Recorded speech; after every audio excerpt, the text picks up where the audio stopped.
Welcome to You Sip, I Sip, a weekly podcast with Northern Lights Winery founder Doug Bell, exploring the experiences from leaders in business, social media, and family. Now here's this week's exceptional guest. Welcome to You Sip, I Sip. My name's Doug Bell. I'm the host of the podcast. This is episode 25. I can't believe we're already at 25. So today I thought it was a really great opportunity to bring on my mentor, my father, and business partner, Pat Bell. Thanks for coming in. Well, that's very generous, Doug, but I heard it was because the real person you wanted didn't show up today and I was available. So, but it's generous that you invited me after all. Well, not true at all. The rumors are totally false, but I'm actually probably the most excited that I've been on any of our episodes for this podcast because I don't actually get a chance to ask you some of these questions on a day-to-day basis because, we've known each other for so long that when we talk, it's more about today. It's about, my family, your family. It's about the business in its current state, the business where it's going. We don't really go back to your past and your history. And so this is, I think, going to be a lot of fun. Yeah. Well, and my past is way before YouTube and Facebook and everything else, right? So there is, there isn't as much written documentation about my early years as there is about yours. I'm sure it was all chipped into stone back in those old days. It was. The chisel out. Yeah, that's right. Yeah, way before power. No, just kidding. You were around in a pretty interesting time. You were born in Vancouver, British Columbia, and you've been now a Prince George resident for a very long time. But why don't you take me back to your upbringings and where you were born and where you grew up and how that all started? Well, it's kind of interesting, Doug, because in some ways I feel like what goes around comes around, or what comes around goes around. In terms of the world, because when I was born in 1957, it was the beginning of the Cold War, the Vietnam War, Korean was going on, and there was real turmoil in the world. And for many, many years between then and now, there was actually real stability. And now we're facing Ukraine and what's going on over there. And so for the first time for people of your generation, you're kind of faced with this. The world's changing, and so people are thinking differently than they used to. I think for a lot of us, or a lot of people that are in their, say, 60s, 70s, late 50s, maybe, it feels like maybe in some ways we've kind of come back around. So maybe it's not as scary for us as it is for others, in the sense that been there, done that. But yeah, it's an interesting time for sure, and it certainly is a time for reflection. Yeah, I think it's really interesting that you talk about, history repeating itself. And I hear that often from people that are of an older generation than me, and not just about, the war that's ongoing right now. And I know even before that, of course, your father was in World War II, my grandfather. And so I imagine that he probably had a lot of those same messages for you during that time. Is that true? Yeah, I mean, there's cycles, and as much as there are cycles in what we're seeing globally right now, I also think there's cycles in business and in people's careers and in their education.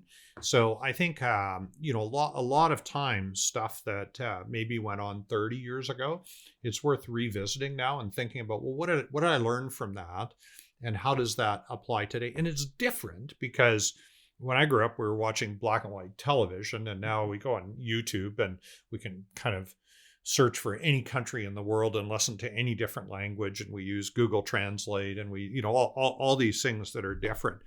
But in many ways, I think it's the same. And when I think back to my early years, in my school years and so on, I think one of the things that I think had real value, and I think has real value today, is athletics and sports.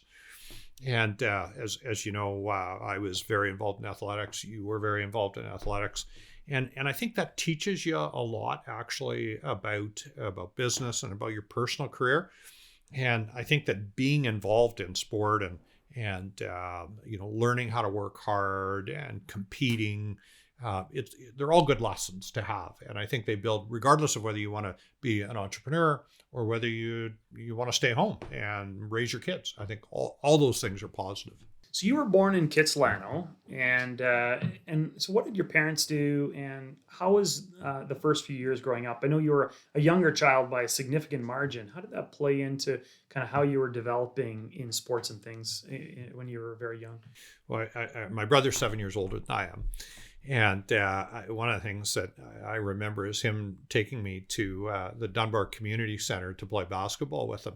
And so, he would have been, I don't know, maybe 16 and I would have been 9 or something like that.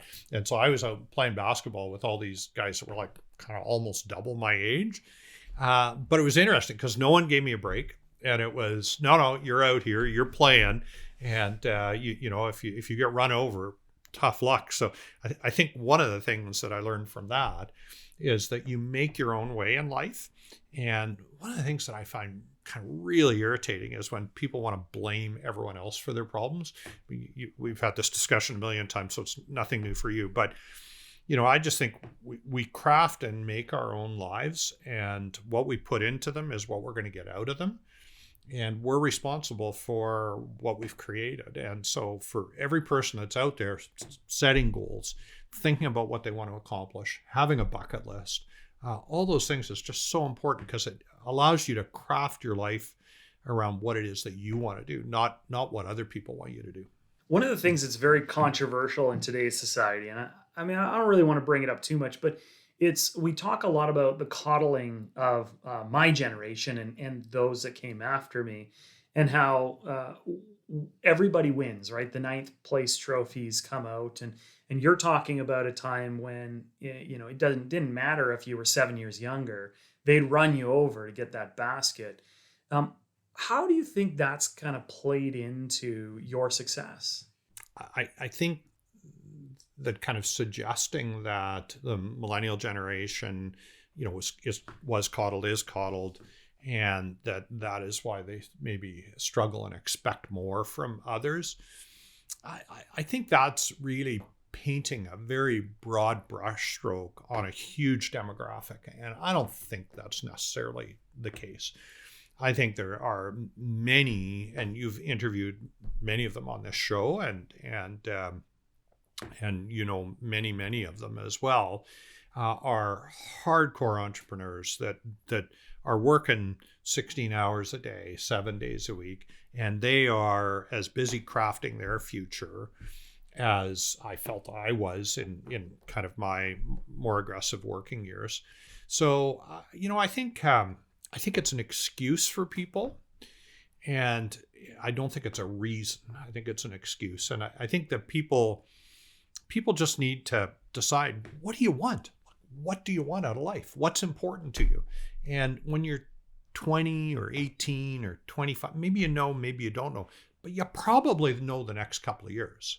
So if you set some goals, establish some plans around that, don't be afraid of taking responsibility, then I think you can accomplish a lot. And at the end of the day, it's about sitting in the rocking chair. And in my opinion, the person that wins is the person that's sitting in the rocking chair half an hour before they're about to die, and everything's going through their mind of all the amazing things that they accomplished, people that they helped, energy that they generated. It's not about money or anything like that. It's about, what did you accomplish in your life, and was it the stuff that you wanted to accomplish? Mm-hmm.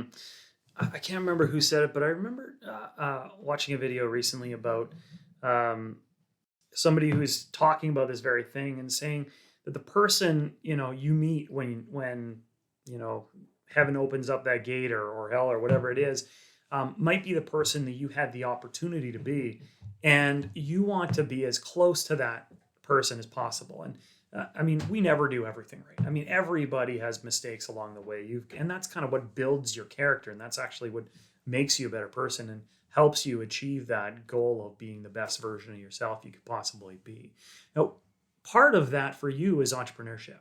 And you didn't have very many jobs in your life, but do you remember your first job, and what was it? Well, technically, I guess I had 2 jobs that started kind of almost at the same time. But my first job was working in the library at UBC. And my dad was the associate librarian there, so that probably was part of the reason why I ended up there as a summer student at UBC. And it was an interesting time. And then I also, just very shortly after that, was a bouncer in the student pub. Mm-hmm. So I had kind of a couple of jobs, but I spent 4 years in education at UBC to become a secondary teacher. I think I didn't really fall into that because that was my dream life. I love coaching, as you know, because I coached you in volleyball. Didn't coach, but ran junior golf for a number of years. So I love coaching, and I love trying to bring out the best in people. And so education, I think, was really helpful with that. And even though I never taught, I think I picked up lots through that period of time in education at UBC that helped me move forward in other roles. The thing that I think, if I think back, one of the kind of funniest things was after 4 years, your mom and I were married, and had spent one more year at UBC, and I decided that this was just enough, and I didn't want to do this anymore. And a mentor of mine at the time had seen an ad from a company called Wendy's that was just starting to come into Canada. They had, I think, 500 stores globally. And he said, you might want to look at these guys because they might be another McDonald's. They might do really well. So I went and applied and was offered the job, $1,000 a month for 55 hours, 6 days a week. That was the standard work week. My parents were horrified that I was going to go and become a management trainee for this company. They just thought, what are you doing? You could be a teacher, spend one more year at school. You could be out there making lots of money. It'd be great. But I knew that I needed to be in kind of a more open business environment. And I wanted to set myself up for the future to be able to run my own business. And I knew it wasn't because I love food. I mean, I love to eat, so I guess maybe I love food. But it wasn't that I loved the idea of working in a fast food restaurant as a management trainee. It was because I wanted to learn how to conduct business and be part of business and be an entrepreneur. And I thought that at some point Wendy's would likely start franchising, and so there would be an opportunity. And 9 years later, that's exactly what happened. And you really engrossed yourself in that business, and you actually had quite a bit of success. Maybe take us on the journey through your early Wendy's career that led into your actual franchise ownership. But then I'm also curious how many burgers you think you've eaten over the years. Yeah, we'd have to get a calculator out on that one because I've been hanging around the Wendy's system since 1979. So it's 43 years times 365, maybe call it 300 burgers a year. So Seth, if you could do the math for us there, we can report back on that. But it just goes to prove that burgers don't kill you, that they're healthy. Yeah, you were very healthy. But so I started as it's called management trainee. They were hiring tons of them at the time because it was growing very, very quickly. So, but I managed to kind of demonstrate that I was prepared to work hard and that I had some skills, I guess. And so I became an assistant manager after 6 weeks. I became what they called a co-manager, which was the next level, maybe a month or so after that. And then I became a manager of a store after 6 months. So pretty rapid ascension. So it was good. Seth, how many burgers have I had?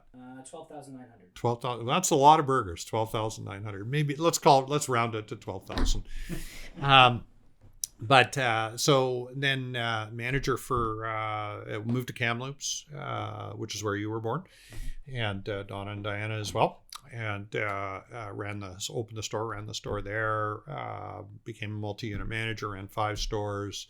Moved to Langley, moved back to Kamloops, and then I was called into the office and in Vancouver, and they said, we've heard that there's some stores under construction in Edmonton, but we actually don't know where they are or who's building them.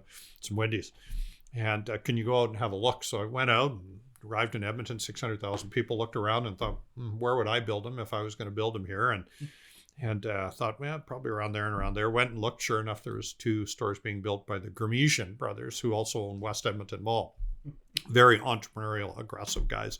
And they intended the company to run them. So I reported back, and they said, well, that's a problem because we don't have anyone to run them. Can you go out and run them? Well, at the time, your mother was pregnant with you. And so I was not popular because I was leaving to go to Edmonton midway through that. So anyways, 3 years later, I was running the Prairie Province's 19 stores. And then Wendy started franchising, and that's when we moved to Prince George.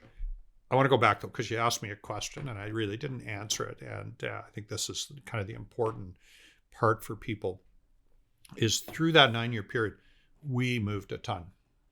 I was in as many different stores as you can possibly imagine. I took a job that was considered this very low level, menial paying job. So I really moved backwards from where I was going in my education.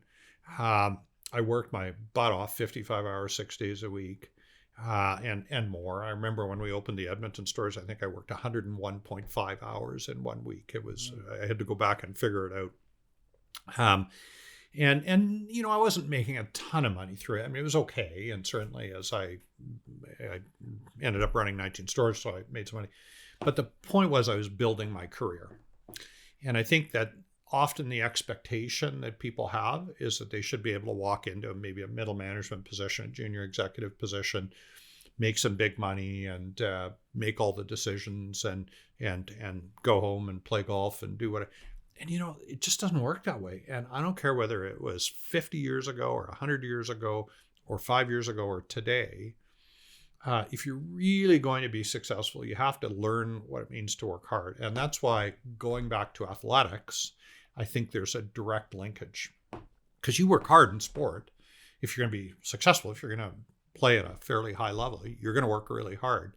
And you have to do the same thing in business. And you'll make mistakes along the way. But that 9 years really, in my mind, set us up for a much more entrepreneurial and political career as well. You worked incredibly hard during that period, 9 years. Really, you were moving all over the place. Obviously, my mom, your wife, was very supportive of this. But times have changed for a lot of people, and that's not everybody. I mean, you look at entrepreneurs like Elon Musk and Jeff Bezos and Mark Zuckerberg. Whether you love them or you hate them, they are outworking everybody. And part of being successful isn't just being good or being lucky. It's being the one who works the hardest, right? And I think you can make up for a lot of time. You think about it, even in a single week, right? If you are to add 10 hours to your week, well, that's 520 hours a year. You would be ahead of somebody else, no matter how much better than they were. Hard for them to catch up that 520 hours of productivity. But that also is really difficult on a family, right? And today, I think people talk a lot more about work-family life balance. And I don't know that it necessarily was the same expectation at that time, but certainly it's difficult. How did you navigate that? Well, I was very lucky to have your mother, so as my wife, because she took a lot of the load off me as well. But we worked very well together because she loves little kids and I love bigger kids. And so that, I think worked well in the sense that by the time you and Diana and Donna were getting a bit older was by the time that I was able to work a little bit less. So I want to kind of go back though, because, you said, if you work an extra 10 hours a week, you get 520 hours of your productivity. I don't know that that's entirely true, because I think focus is another really important part, because we can get super distracted very easily. And we think we're working hard. I mean, we go, wow, last week I worked 70 hours or 60 hours or 80 hours or whatever it is. The question is, did you accomplish 60 or 70 or 80 hours worth of productive work? Or did you accomplish 20 hours? And I mean, I think I've shared this with you before, but I hit about 1990-ish, 1990, 1991. I thought I was working really hard. And I was putting in a ton of hours, and our businesses weren't moving in the direction that I wanted them to move. I wasn't getting good results. And I kind of hit a wall, and I realized that I was spending a ton of time doing stuff that was not productive. And someone that you and I both know, and if she watches this, she'll know who we're talking about. I used to harass her. She was a manager in our business, and I always used to catch her doing dishes in the back. And I said, "What are you doing dishes?" Because when you're doing dishes, the 8 staff that you have out front are not being productive and not accomplishing what they need to. Well, she said, I'm faster doing dishes. Well, you might be faster at that one thing, but you're still not accomplishing what you need to. We teased each other lots about that over the years, and she was a very good manager and a very good friend. But one of the questions I ask is for people is, in the time that you are working, are you being productive? Are you doing what would move your business forward in the most meaningful way?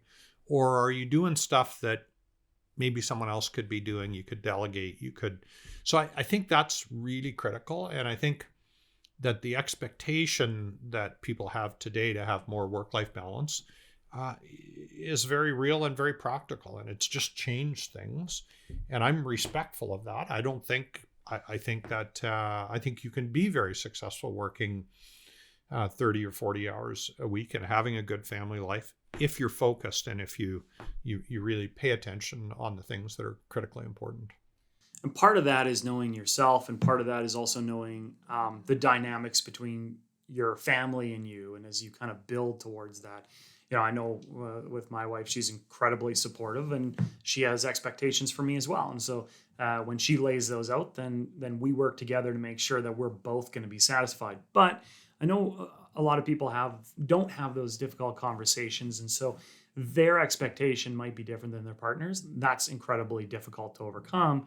The other thing that I think is understanding that, like, what do you want? And I think today, generally more than any other time, we use the word hustle, and that became a really toxic word over the last few years because people thought that hustle led to burnout. And burnout typically happens when you're not doing what you want to do and for too long, too many days in a row. And then what happens is you get to a place where you just can't really understand it. So, why are you doing it? Because you don't see the outcome benefiting you or making your life feel more meaningful. However, there's a lot of people out there that are incredibly hardworking and want to put in 112 hours a week and really enjoy that too. So, for those entrepreneurs that are maybe at the beginning of their journey, how do you think they could discover about them for themselves what they actually need or what they want? I'm going to come back to what I said earlier because I really think this is critical.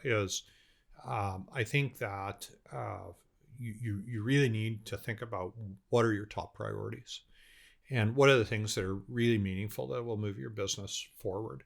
So it's and I would say to whoever's watching this, I challenge them, sit down and write down the top 3 things that you should be doing today or tomorrow to advance your business. What are the top 3 things? And then ask yourself, what percentage of my working day am I putting to those top 3 things?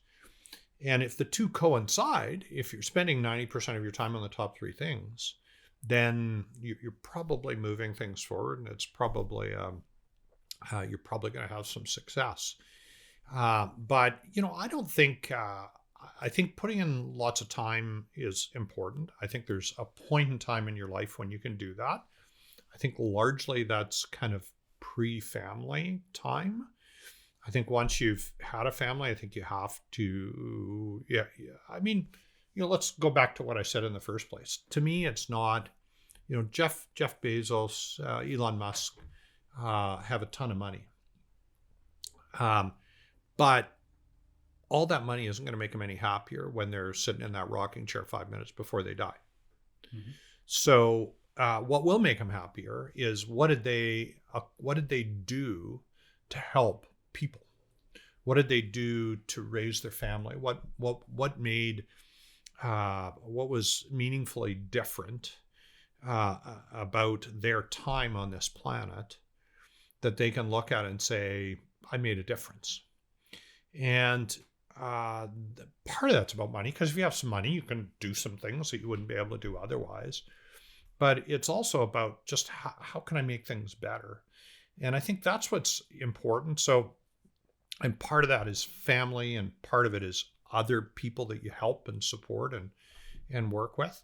I think, I think you gotta stay focused on whatever it is, your business or your working career or whatever it is, you got to ask yourself, what are the things I really need to be focusing my attention on right now? And then when you go home, you got to go, that's behind me and Austin's in front of me. And what are we going to do today to make his life special and to move him along? That's incredibly wise words. I agree entirely. Now, you talked about one thing you really appreciate or you enjoy is coaching. And I think that's evident in a lot of different things you've done. You've mentored and supported a lot of people. I want to talk about the other thing, which I think you are incredibly good at, which is building things. And I know they kind of coincide. And we're going to talk about maybe the development of our company, Family Fast Foods. But before that, you actually had three things that happened before that, which I think would be really interesting stories if you would tell them. The first one is the story of your business as a kid, which was going to other people's yards and doing some things. So I'll let you tell that. Also, I'd like to hear about the time you built your own boat, and then lastly, the Boo Show. So maybe tell us a little bit about those stories, because I think those were your first real opportunities to build something from the ground up. So the boat is a funny story because I just, as you know, love water skiing, still water ski today, love boats, love being on the water. And my parents they liked to canoe. My dad liked to canoe, but boating wasn't really part of it. And so finally, I just decided, I'd been trying to convince them that they should buy a boat forever. And finally, I was flipping through the Popular Mechanics Encyclopedia, those old red ones that people will have seen around. And there was a boat called, I think it was the P38, I think it was called, 13-foot, 8-inch boat that you could put a 35-horse engine on and water ski behind. And so I saved my allowance. I wasn't working, saved my allowance. And every time I got allowance, I'd go and buy a sheet of plywood or some 1x4 or some more screws or whatever. And built this thing over a period of a year. I started when I was 14 years old. I remember taking it down. I had to get my dad to trailer it down to the water because I wasn't old enough to drive. And we put it in the ocean, and it floated. And we water skied behind that for, 3 or 4 years, something like that. But I think what that did was kind of told me that whatever you want to do, you put your mind to, and you can accomplish it. So that was cool. The R&B Auto, we called it, was Ripley and Bell, a friend of mine, James Ripley. And I started this little company when we were at UBC, and I don't even really know why we did it, but we like to work on cars, so I guess maybe that's what it was. And we'd go around and do oil changes and stuff for people on weekends at their home. It was a fun thing, but kind of fleeting. And then the Boo Show was, so I was working in the student pub in the Pit. By this time I was an assistant manager, and I had responsibility for Monday nights. And Monday nights were notoriously slow in the pub. It was the slowest night of the week. And so my challenge was, okay, how can I turn this around and make it into a kind of a thriving night? And the guy that was the general manager really trusted me and let me kind of do what I wanted to. And so at the time, there was a show on TV called The Gong Show. And The Gong Show was different musicians and stuff would come and play. And there was some celebrities. And if the celebrities didn't like you, they took this big thing and hit the gong. And then that was the end of your act. So we couldn't do that.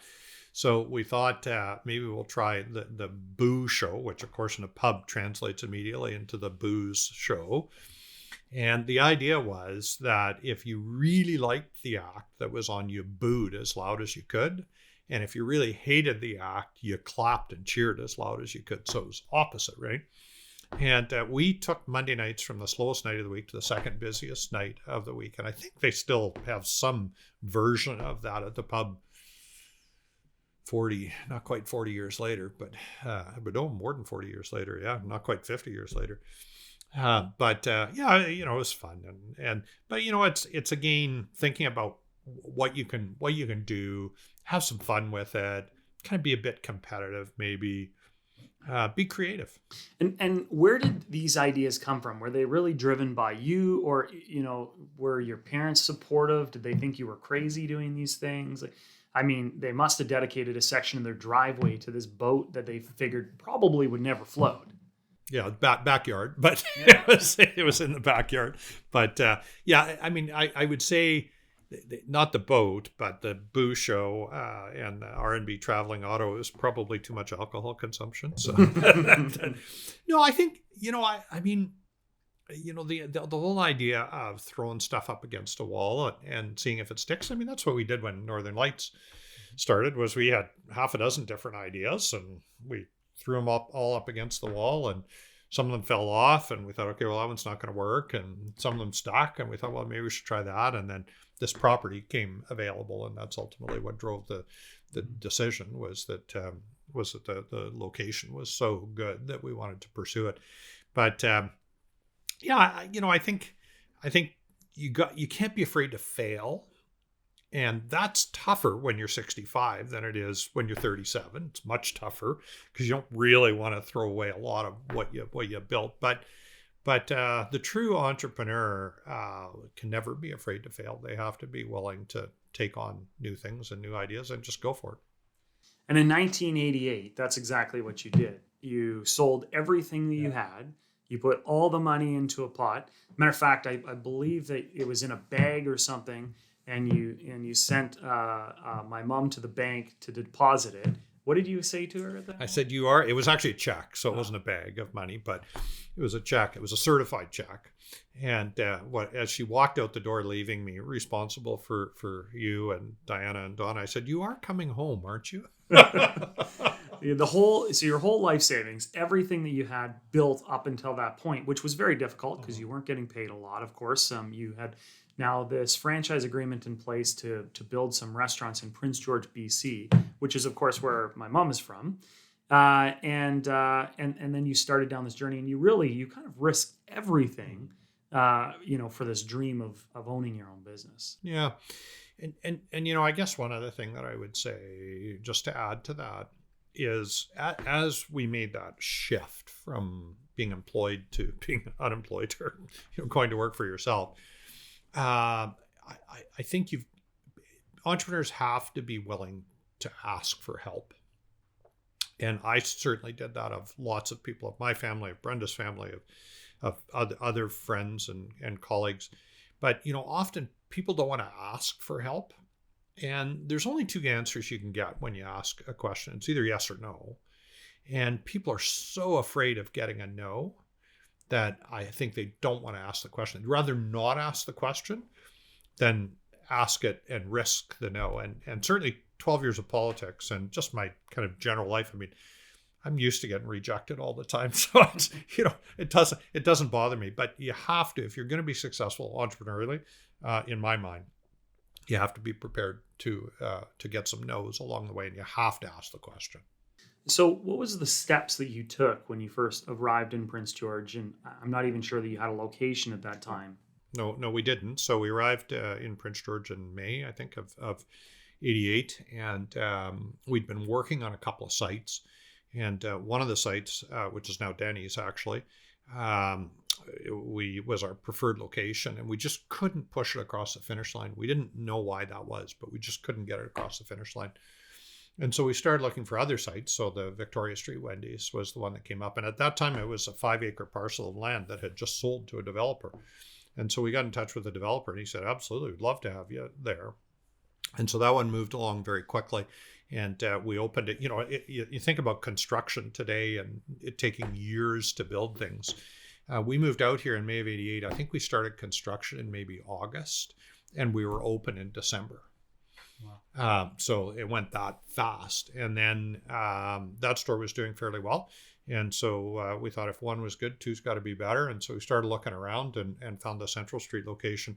Actually, Roger Crusoe, who had owned Shakey's, was putting a for sale sign up on it as I drove by. And I said, whoop, take that sign down. I'll buy it.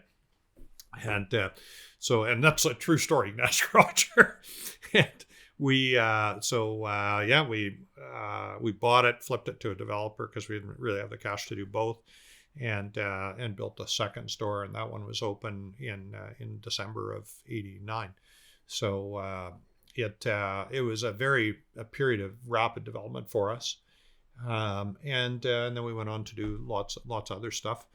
And people shouldn't write us off yet, because as you know, we've got a couple of other major projects on the go right now that we're very excited about. So it's been an interesting run. My involvement is minimal now. You're running the ship for sure. But having partners like Todd Lewis are incredibly important. Noemi Touchette, incredibly important, and the management team that you guys have built underneath you, including our controller Jenna, is just phenomenal. So, we've hit that crest, I feel, as a company. But it started a long time ago. It didn't start, people that look at some of these entrepreneurs that seem to be instant successes. Maybe they are, but I think the vast majority of them, it takes a long time to build, and it's got to be multi-generational. And yeah, it's exciting to see. Today, I think there's so many people out there that really want to gain success fast. And coming from someone who has been in business for yourself since 1988, it's a long time.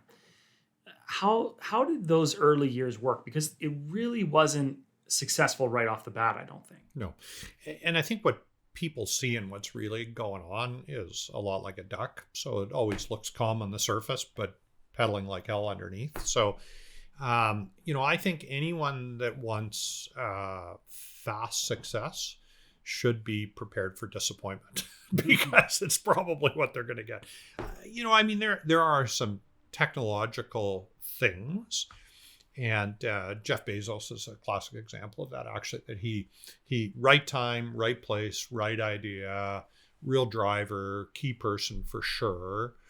But I think good luck had a lot to do with where Jeff Bezos got to. Elon Musk, kind of different guy, I think, actually. I think that one's maybe a bit different. But, I don't think people should look at the Jeff Bezos and Elon Musks of the world and say, that's what I endeavor to be. It might happen, but probably not. But someone starting today that wants to commit to a 20-year window, I think can do very well. I think there's lots of entrepreneurial activities that are both mainstream and a new age that offer that ability for rapid development and rapid growth. But it's going to take risk. There's going to be disappointment along the way. There's going to be frustration. There's going to be this what is going on here. So it builds character. And if you aren't prepared for that, then you're probably better off to go, you could become an engineer. Engineers do very well. Accountants do very well. Doctors, if you can get a spot in the medical program, lawyers, dentists, the kind of mainstream professions, you want to make maybe $300,000 a year. Those are all good choices, and ones that don't necessarily involve as much risk. But if you really want to own your own business and build it over time, then you've got to be prepared for disappointment, for risk, for a lot of effort, and at the end of the day, hopefully a lot of reward. It's interesting that you mentioned Jeff Bezos and Amazon being a quick success, because in truth, that was an incredibly long journey to success for them. And they even rode out through the dot-com bubble burst when everyone thought that the internet was a fad and it was going away. And of course, all of those pets.com and the different stocks completely crashed in the early 2000s. And Amazon stock you could have picked up at, I think, $1 or $2 a share, which would have been incredibly insightful today if you look at their share price. And so you had some successes early on, but you also had some things that didn't go as well. What do you want to share with us about that? Well, the classic one for us was Avis. So we built the 2 Wendy's, and we weren't kind of ready to do another Wendy's right away, and we weren't kind of certain where it was all going. Wendy's was in a bit of a downturn kind of right throughout the whole system at the time.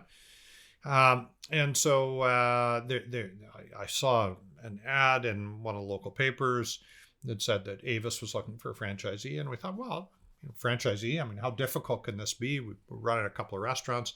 Adding a car rental agency to it shouldn't be that complicated.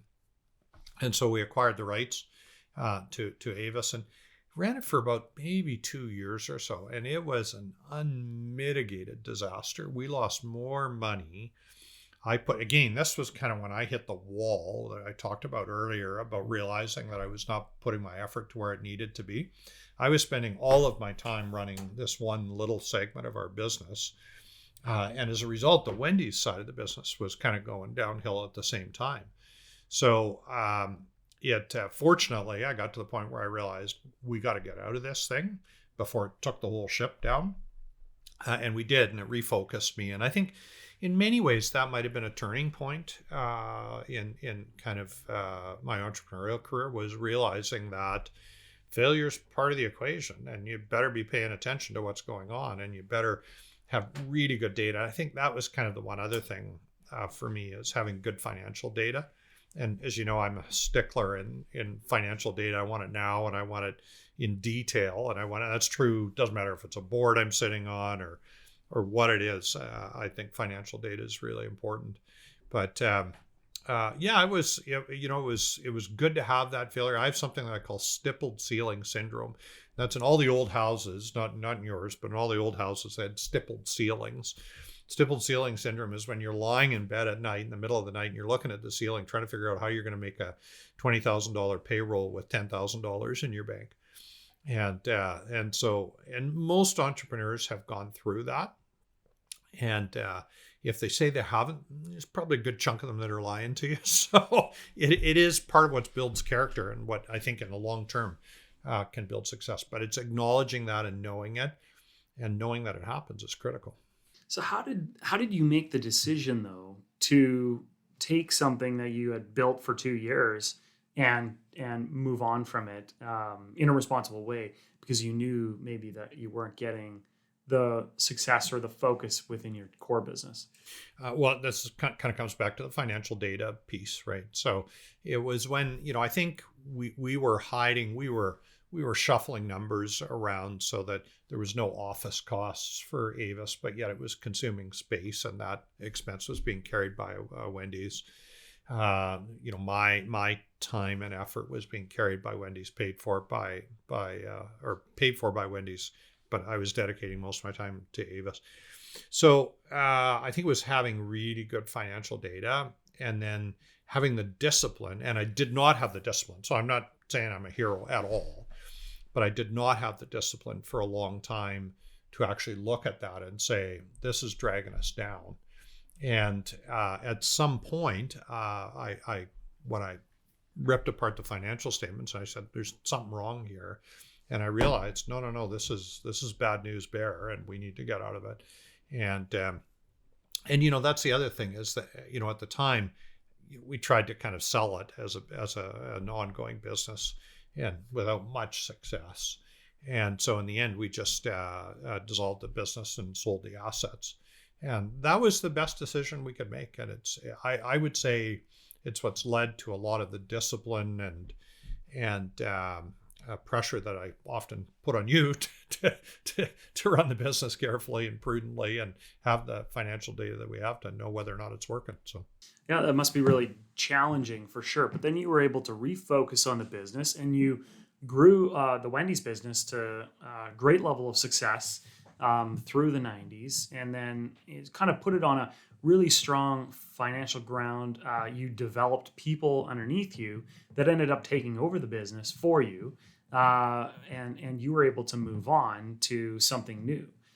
So what was that, and what was the trigger in your life that made you decide to move on to another project? Well, as you know, I've always believed in people and building people, and help them develop, choosing the right people, but also committing to people.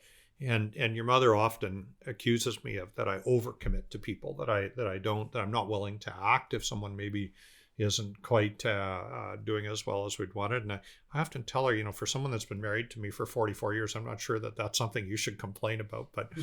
But anyways, so we talked a little bit earlier about Todd, our business partner, who is very anonymous, right? Todd's not someone that a lot of people in Prince George necessarily know. I mean, he travels in his own circle for sure. But I hired him when he was, I always say 16 years old, but I think it was probably 17. years old. And I remember the day I hired him, I knew he was going to do great things. And I hoped it was with us. I didn't know that it was. I didn't know that it wasn't. But I knew that he was going to be very successful. I can't tell you why. I can't tell you what about the interview that told me that. But I knew he was going to be, and I was prepared to invest in him. And he very quickly became a manager. And then when I went off to the political world, he took over the business, and then he had a little period of time where he wanted to do some other things, and that's when you came in. And then when we started the wineries, he that's when we phoned him up and said, "Hey, Todd, we'd love to have you back, not as an employee, but as a partner." And I think we're incredibly fortunate to have Todd, and he's someone that has helped us generally be just as successful as we. It's so interesting when you have people that have been working with you for 30 plus years. And we have a lot of our team now that have been with us for, over 10 years, over 20 years, and over 30 years. And it's very humbling. I'm certain, I know for myself as a business owner, to see these people and to see how they've stuck with you through the good times and the bad times and everything in between. Mm-hmm. They know more about your dirty laundry than anybody else will.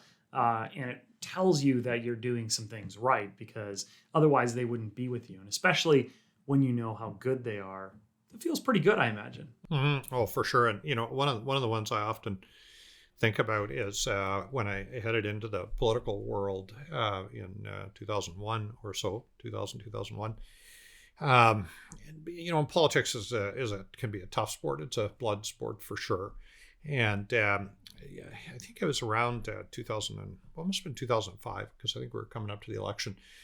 And there was a lot of focus on our ownership of Wendy's in the media, and particularly on the part of some people that opposed us and didn't like us.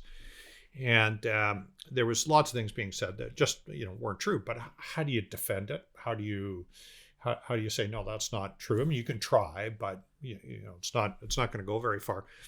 And Brenda opened up the Prince George Citizen, which of course doesn't exist anymore, one day, and said, "You got to have a look at this." And I was not particularly enjoying the newspaper at that time, because usually it was something bad, not something good. So I opened up the letters to the editor section, and a previous employee of ours, who no longer hadn't worked for us for quite a few years, had written a letter to the editor and said, I hear what's being said about Pat Bell, but that's not the Pat Bell I know. And I worked for him for, I don't remember what it was, 8 or 9 years or 10 years. And let me tell you who he really was. And she went on to say some very generous things. And that for her to go out and do that because she was working in a union environment at the time, and I think still does actually. And but for her to go out and do that and take that step said that I had some kind of a meaningful impact on her, and it was very special. So it was a very important time in our lives, and it really said to me that people, if you work with people and you work hard to try and help them with their goals and in their lives and help them be successful, if you treat them fairly and you do all those things, that all comes back. And it comes back at a time when you wouldn't necessarily even know it was going to come back. But it does. And that's very special. What was the tipping point for you in making the decision to serve a public life for a period of your time? I had not thought about going into politics. Brenda and I hadn't really discussed it to any degree. We weren't members of any political party. But we weren't kind of very happy with the way government was functioning at the time in the 1990s. And a friend who I had done some business with phoned me up and kind of went through this long song and dance and asked me if I would consider running. And I didn't even know what party, because at the time there was kind of 2 free enterprise parties that were active. So I sat down and had a talk with him. And then your mom and I got together and said, well, I mean, we complain about this. Maybe it is a good thing to do. Maybe we should think about it. And I felt like with Todd at the time, it was a good opportunity. You were kind of in the latter part of your high school career. which I think is better because I think it can be really tough on the family when someone goes into political life because everyone's going to take shots at you. That's just the nature of what it is. And I think that can be really hard on the family. So Diana was graduating that year. Donna had graduated already. So we felt maybe we should have some people that have a little different thought about how to do business and how government should work. And and I don't regret a minute of it. I mean, it was a very interesting 12 years. Felt like we accomplished. There was lots of good things that we did. And, I often get asked if I would kind of, most recently people are saying, well, you should run for mayor. I say, I did my 12 years and it's time for someone else to go and do that. So I don't regret it. I'm happy I did it. Do I want to go back in and do it again? No, not a chance. I'm happy. You had a tremendous amount of success through your career. You were the Minister of Mining, Minister of Agriculture, Deputy Whip, Minister of Forests. You have a street named after you in Mackenzie, BC. Maybe take us through some of your successes there. Yeah, that's, when I left politics, I was asked kind of the question, what were the things that you really felt were special? And I think it's the things that no one really knows about. So, it's very nice. You sign you help open a new hospital or a road or something like that. That's great. But, was it really you? Maybe part of it was, but lots of times it wasn't. But there was one in particular that people in Prince George won't even know about, but I had responsibility for Crown lands, and we were working on developing a land use strategy for what's known as the Great Bear Rainforest, which lots of people will know that name, so the coast of British Columbia. And so even though, many, many people have claimed responsibility for it, it's actually my signature on it that got it done. And I remember that my colleagues in cabinet thought I was crazy that we were going to get this thing done. They thought there was no way we were going to get the environmental community to sign on to it. There was no way that we'd get industry to sign on to it. And I said, I think we can do it. And we got everyone in a room and we worked together and we actually created a fund called the Conservation Incentive Investments Initiative, which is a big, this is 15 years later, I still remember it, CIII initiative, which set aside $120 million. $60 million of that came from the environmental community. $30 million came from the federal government. $30 million came from the provincial government. But we created a fund that small Aboriginal communities on the coast can tap into for business opportunities, for environmental protection today. I got the report maybe 4 or 5 months ago for last year's activities.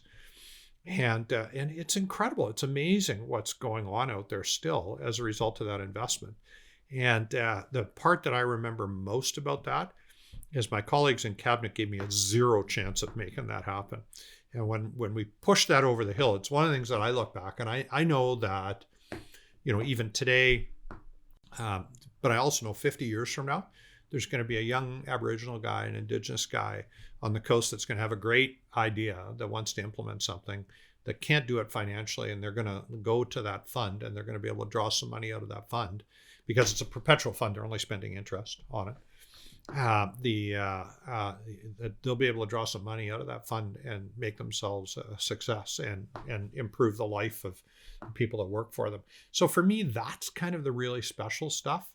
And I don't say that because I'm bragging or anything. I just say it because it's the little things that make a difference and not necessarily the big things in my mind.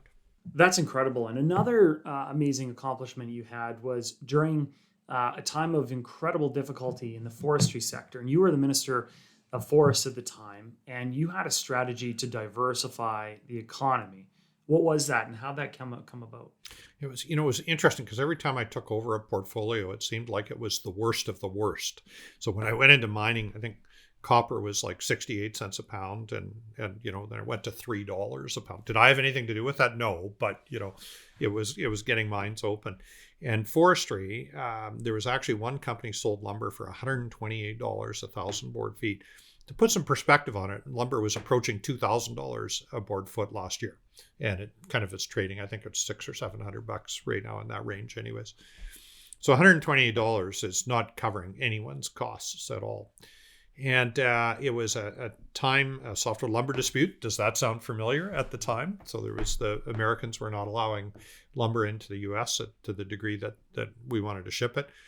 But China was thriving, and it was different leadership in China at the time. So at the time, they really embraced the idea of international trade and working with other countries. So I went over there 8 times in a period of 3 years. And we sold a ton of lumber over there. And in fact, there was 1 month that we actually sold more lumber into China than we did into the US, which was a real benchmark for us. And that still exists today. It created diversification in the industry because we used to sell 80% of our lumber into the US, 10% to Japan, and 10% stayed in Canada. Now I don't know, I haven't looked at the data lately, but we were selling 20 to 25% into China, and the US was down around 60%. Still the 10% into Japan, a little bit into India as well. So, but again, it was like wanting to be competitive, thinking of it from, a sport perspective. What do I need to do to advance this? What are my real priorities? What's the most important thing here? How do we do that? How do we advance it? And then going to work and making it happen. And so I think that that's true whether you're in politics or in business. I think there's a risk in politics. Some people go into politics because they think it's fame and, I don't want to say fortune, because you don't make a lot of money in politics, but it's being famous, right? You're on the radio, you're on TV, you get all this. But what you really want is people that want to make a change, make things happen, make things better, and are committed and are prepared to put in the effort that they need to get it done. What was your worst day in politics? My worst day in politics was I was accused by the opposition of doing something that wasn't true, and the media carried it for 2 or 3 days. And I'm out there thinking, this is nonsense. And until it was proven to be false, then everyone was okay and it was fine. But it's being accused of something that you can't defend yourself against. And I think I was lucky because it only happened to me once, and it happens to a lot of people a lot more than once. So I think actually I probably needed to grow a bit thicker skin to get through that, because many other I think politicians, but if you're accused of something that you can't defend yourself against it because it looks like you're guilty, then I think that's kind of the most difficult thing. You were one of the most fortunate types of politicians that you left while you were still fairly well loved. I mean, you were still winning elections in your riding by substantial margins. The people in the community really appreciated everything you did, both the Mackenzie and Prince George and other areas of the province. But you had some health issues. You decided you were going to step away from politics, and then you decided, well, what do I do now? I was 56 at the time, so still thinking it's time for one more career. I do things in 10-year segments, as you know, generally kind of about 10-year segments, 10 or 12. So I wanted to do something and didn't know what it was. And did get caught up a bit in the consulting world and in the forest world, because people were looking for me to help there. And so I was around there for a while. But as you know, we spent a lot of time thinking about, you've done a great job running Family Fast Foods, the Wendy's, and we developed a bit of a pool of cash there. So we were in a position where we could do another business. And so we had half a dozen different ideas that ranged between what we ended up doing, Northern Lights Estate Winery. Paddle Wheeler was another one, doing a restaurant paddle wheeler on the Fraser and Nechako rivers that I think people would have loved, but there was financial problems with that. Other ideas. And then of course we landed on the winery, and very quickly, of course, I said, Doug, I'm busy doing other things. And so it's been yours ever since. So it's not like I have a ton of responsibility for what's gone on here. But it was interesting. I think a lot of people looked at us, thought we were crazy when we announced it, said this was what we were going to do. They just thought, this is, whoever heard of a winery Prince George, let alone a fruit winery. That's never going to work. And here we are 7-ish years later, largest fruit winery in Canada, probably the largest in the world. I mean, we don't have global statistics, but I am not aware of anyone anywhere in the world that is bigger than us.